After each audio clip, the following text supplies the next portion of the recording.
दोस्तों, स्वागत है आपका रुद्रा स्टडी प्लस में। तो दोस्तों, आज हम आपके लिए फिर से लेकर आए हैं चाइल्ड साइकोलॉजी से संबंधित 30 प्रश्नों का संग्रह। हमें उम्मीद है कि आपके आने वाले आगामी परीक्षाओं में हमारे जो प्रश्न हैं ये आपको बहुत फ़ायदेमंद रहने वाले हैं। तो चलिए स्टार्ट करते हैं प्रश्न नंबर 1। तो प्रश्न नंबर 1 है हमारे पास, पियाजे के संज्ञानात्मक विकास के चरणों के अनुसार इंद्रिय गामक संवेदी प्रेरक अवस्था किसके साथ संबंधित है?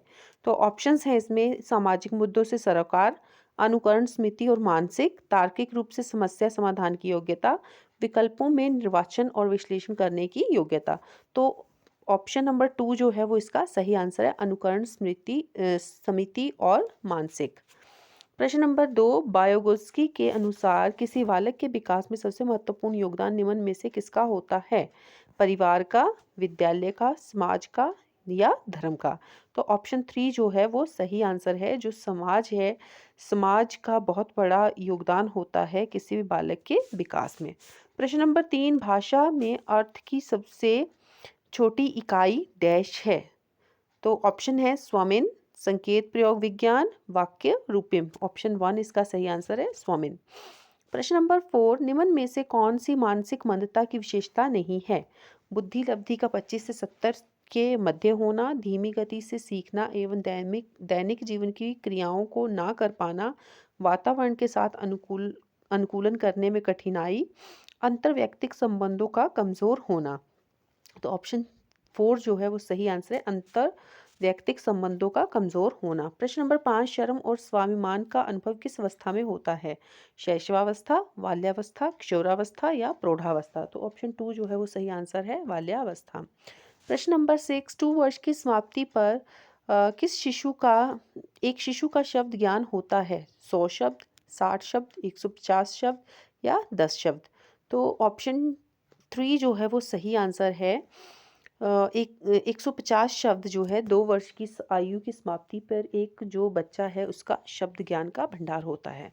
प्रश्न नंबर 7, डैश प्रतिभाशाली होने का संकेत नहीं है? सृजनात्मक विचार, दूसरों के साथ झगड़ा करना, अभिव्यक्ति में नवीनता और या जिज्ञासा? तो ऑप्शन 2 जो है वो सही आंसर है, दूसरों के साथ झगड़ा करना जो है प्रतिभाशाली होने का संकेत नहीं है। प्रश्न नंबर 8, बच्चे दुनिया के बारे में अपनी समझ का सृजन करते हैं, इसका श्रेय डैश को जाता है? प्याजे, पेवलॉव, कोहलबर्ग, स्किनर? ऑप्शन 1 जो है वो सही आंसर है, प्याजे। प्रश्न नंबर 9, आरटीई के किस धारा में यह बताया गया है कि बच्चे को शारीरिक दंड देना और प्रताड़ित करना मना है? धारा 17, धारा 8, धारा 26 या उपरोक्त में से कोई नहीं? तो ऑप्शन 1 यानी कि धारा 17 जो है आरटीई के तहत उसमें बताया गया है कि बच्चे को शारीरिक दंड देना या प्रताड़ित करना जो है वो कानूनी अपराध है। प्रश्न नंबर 10, बुद्धि लब्धि की सामान्य सीमा क्या है? 130 से अधिक, 90 से 110, 71 से 80 या 71 से कम? तो जो बुद्धि लब्धि है उसकी सामान्य सीमा होती है 90 से 110 यानी कि ऑप्शन 2। प्रश्न नंबर 11, यदि 16 वर्षीय बच्चा बुद्धि लब्धि परीक्षण में 70 अंक प्राप्त करता है तो उसकी मानसिक आयु डैश वर्ष होगी? 15 वर्ष, 12 वर्ष, 8 वर्ष या 14 वर्ष? तो यदि बच्चा जो है 16 वर्ष का है और उसका बुद्धि परीक्षण जो है 75 अंक प्राप्त करता है बुद्धि लब्धि परीक्षण में, तो इट मीन्स उसकी मानसिक आयु जो है वो कितनी वर्ष होगी? 12 वर्ष होगी, ऑप्शन 2। प्रश्न नंबर 12, राष्ट्रीय शैक्षणिक अनुसंधान एवं प्रशिक्षण परिषद की स्थापना की गई थी 1961 में, 1962 में, 1963 में या 1964 में? तो ऑप्शन 1 जो है 1961 इसका सही आंसर होगा। प्रश्न नंबर 13, निम्न में से संयुक्त राष्ट्र संघ का कौन सा अंग शिक्षा से संबंधित है? यूनिसेफ, यूनेस्को, डब्ल्यूएचओ या आईएलओ?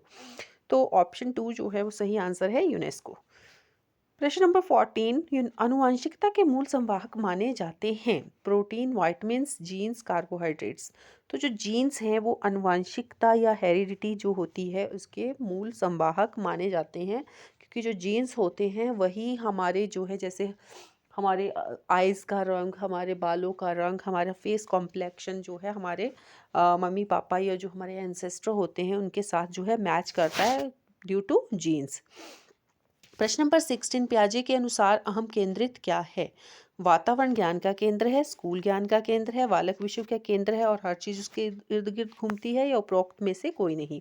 तो ये दोस्तों, ये जो क्वेश्चन नंबर 15 है, ये बहुत ही इंपॉर्टेंट क्वेश्चन है और बहुत बार एग्जाम में पूछा गया है। और क्वेश्चन नंबर जो 14 था वो भी बहुत इंपॉर्टेंट क्वेश्चन था। तो जो पियाजे के अनुसार अहम केंद्रित होता है, उसका ऑप्शन है 3, बालक विश्व का केंद्र, हर चीज इसके इर्द गिर्द घूमती है। प्रश्न नंबर 16, मानव निषेचित अंडित में शुक्राणुओं के कितने जोड़े होते हैं, यानी कि कितने क्रोमोसोम्स होते हैं। 23 जोड़े होते हैं, 46 होते हैं, 24 जोड़े होते हैं, या 48 होते हैं। तो ऑप्शन 1 जो है वो सही है, 23 जोड़े होते हैं। प्रश्न नंबर 17, पूर्व प्राथमिक शिक्षा ग्रहण करने के लिए उपयुक्त आयु है 2 से 6 वर्ष, 6 से 12 वर्ष, 12 से 18 वर्ष, 18 से 25 वर्ष। तो ऑप्शन ए जो है वो सही आंसर है, 2 से 6 वर्ष। प्रश्न नंबर 18, संज्ञानात्मक विकास का अर्थ है बुद्धि का विकास, बच्चे का विकास, कौशल का विकास या व्यक्तिगत विकास। ऑप्शन ए जो है वो सही आंसर है, बुद्धि का विकास। प्रश्न नंबर 19 पे आ जाते हैं। अब हम हमारा प्रश्न है, निम्न में से कौन से कथन को सीखने की प्रक्रिया की विशेषता नहीं माना जाना चाहिए। शैक्षणिक संस्थान ही एकमात्र स्थान है जहाँ अधिगमन अंक प्राप्त होता है। सीखना एक व्यापक प्रक्रिया है। सीखना लक्ष्योन्मुखी होता है। अन अधिगमन की सीखने की प्रक्रिया है। तो ऑप्शन 1 जो है वो सही आंसर है। शैक्षणिक संस्थान ही एकमात्र स्थान है जहां अधिगमन अंक प्राप्त होता है। प्रश्न नंबर 20, आरटीई की कौन सी धारा अध्यापकों के कर्तव्य से संबंधित है। धारा 7, धारा 11, धारा 24, धारा 35। तो जो धारा 24 है वो अध्यापकों के कर्तव्य से संबंधित धारा है। प्रश्न नंबर 21, मन का मानचित्र संबंधित है बोध समझ बढ़ाने की तकनीक से, साहसिक कार्यों की क्रिया योजना से, मन का चित्र बनाने से, या फिर मन की क्रियाशीलता पर अनुसंधान से। तो ऑप्शन 4 जो है वो सही आंसर है, मन की क्रियाशीलता पर अनुसंधान से। प्रश्न नंबर 22, मोहन हर पाठ को बहुत जल्दी सीख लेता है जबकि सोहन उसे सीखने में ज़्यादा समय लेता है। यह विकास के डैश सिद्धांत को दर्शाता है। यानी कि मोहन एक ऐसा बच्चा है जो हर लेसन को, हर पाठ को सही तरीके से और बहुत जल्दी सीख लेता है, बट सोहन उसको सीखने में बहुत समय लगाता है। तो ये किस प्रकार के सिद्धांत को दर्शाता है। निरंतरता, सामान्य से विशिष्ट की ओर, व्यक्तिक भिन्नता, या सरल से कठिन की ओर। ऑप्शन 3 जो है वो सही आंसर है, व्यक्तिक भिन्नता। यानी कि हर पर्सन जो होता है वो डिफरेंट होता है, उसका आईक्यू लेवल जो है वो डिफरेंट होता है, इसलिए ऑप्शन 3 जो है वो इसका सही आंसर है। प्रश्न नंबर 3, निम्न में से कौन सा मुख्य रूप से आनुवांशिकता संबंधित कारक है। समक्ष व्यक्तियों के समूह के प्रति अभिवृत्ति, आंखों का रंग, चिंतन का ढंग, सामाजिक गतिविधियों में भागीदारी। तो ऑप्शन 2 जो है वो सही आंसर है। जो आनुवांशिक यानी कि हेरिडिटी होती है वो जो है ऑप्शन 2 को प्रदर्शित करती है, यानी कि आंखों का रंग। प्रश्न नंबर 24, एडोलिसेंस किशोरावस्था एक यूनानी शब्द एडोलिसेयर से बना है जिसका सबसे उचित अर्थ है परिपक्व विकास, शरीर के कद लंबाई में वृद्धि, शरीर के भार में वृद्धि, उपरोक्त में से कोई नहीं। तो एडोलेसेंस जो किशोरावस्था होती है, इसका जो सबसे उचित अर्थ है वो है परिपक्व विकास। प्रश्न नंबर 25, कोहलवर्ग की नैतिक वृद्धि 6 की अवस्थाओं में से प्रथम अवस्था है। यानी कि कोहलबर्ग की जो नैतिक वृद्धि की अवस्थाएं हैं, उसने 6 अवस्थाएं बताई हैं, तो उसमें प्रथम अवस्था कौन सी है। कारण सापेक्ष अभिविन्यास, सजा या आज्ञा पालन स्थिति, अभिविन्यास, सामाजिक संविदा अभिविन्यास, कानून एवं व्यवस्था अभिविन्यास। तो ऑप्शन 2 जो है वो सही आंसर है, सजा या आज्ञा पालन स्थिति अभिविन्यास। प्रश्न नंबर 26, पौधे के भाग विषय को पढ़ाने की सबसे प्रभावी पद्धति है। पौधे का चित्र श्यामपट्ट पर बनाकर वर्णन करना, पौधे और उसके भागों का चित्र दिखाना, विस्तृत व्याख्या करना, एक पौधे का कक्षा में प्रदर्शित करना और विद्यार्थी द्वारा इसके भागों का अवलोकन करना। तो ऑप्शन 4 जो है वो सही आंसर है इसका, कि एक पौधे को कक्षा में प्रदर्शित करना और विद्यार्थी द्वारा इसके भागों का अवलोकन करना। प्रश्न नंबर 27, थॉर्नडाइक द्वारा बुद्धि की 3 श्रेणियां निम्नलिखित हैं। सामान्य, सामान्य से अधिक तथा सामान्य से कम, भाषा आत्मक, संगीत आत्मक तथा स्थान संबंधित, अमूर्त, यांत्रिक तथा सामाजिक, तार्किक, अंतव्यक्तिक तथा आंतरव्यक्तिक। तो ऑप्शन 3 जो है वो सही आंसर है। थॉर्नडाइक द्वारा जो है 3 जो बुद्धि की 3 श्रेणियां बताई गई हैं वो है मूर्त, यांत्रिक तथा सामाजिक। प्रश्न नंबर 28, रॉबर्ट ग्लेसर के मौलिक शैक्षणिक प्रतिमान के क्रमिक 4 भाग हैं, यानी कि कौन कौन से हैं। पूर्व व्यवहार, अनुदेशात्मक उद्देश्य, उपलब्धि का मूल्यांकन, अनुदेशात्मक प्रक्रिया। अनुदेशात्मक उद्देश्य पूर्ण व्यवहार, अनुदेशात्मक प्रक्रिया उपलब्धि का मूल्यांकन, अनुदेशात्मक उद्देश्य उपलब्धि का मूल्यांकन, पूर्ण व्यवहार, अनुदेशात्मक प्रक्रिया।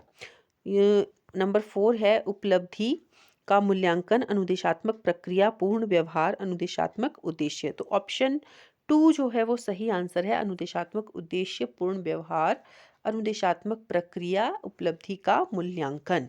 प्रश्न नंबर 29 है, रवि सा और वॉज न्यूक्लियर और अनक्लियर में पढ़ते समय अंतर नहीं कर पाता है, वो डैश से ग्रसित है। यानी कि रवि एक बच्चा है जो सा और वॉज में डिफरेंस नहीं समझ पाता है और न्यूक्लियर और अनक्लियर में भी डिफरेंस वो नहीं पता कर पाता है। तो वो कौन से रोग से ग्रसित है? डिसलेक्सिया, डिसलेक्सीमिया, आंखों की दृष्टि दोष, डिस्ग्राफिया। तो ऑप्शन 1 जो है वो इसका सही आंसर है, डिसलेक्सिया। जो ये रोग है या जो ये आइडेंटिफिकेशन नहीं कर पाना वर्ड की जो है, ये क्वेश्चन भी बहुत इंपॉर्टेंट है, बहुत बार एग्जाम में आता है और किसी भी तरीके से इसको घुमाकर पूछा जा सकता है। तो इसका सही आंसर है डिस्क्लेसिया।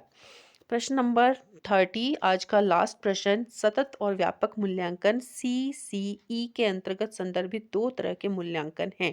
तो ये भी बहुत इंपॉर्टेंट क्वेश्चन है, कई बार एग्जाम में पूछा गया है प्रश्न। इसका ऑप्शन है शैक्षिक व शैक्षिक, नियमित व अनियमित, रचनात्मक व समाहारी, आंतरिक व बाहरी। तो ऑप्शन 1 जो है इसका सही आंसर है, शैक्षिक व सह शैक्षिक। तो दोस्तों इसी के साथ हमें आज्ञा दीजिए, मिलते हैं नेक्स्ट वीडियो में। तब तक के लिए पढ़ते रहिए, आगे बढ़ते रहिए। जय हिंद, जय भारत।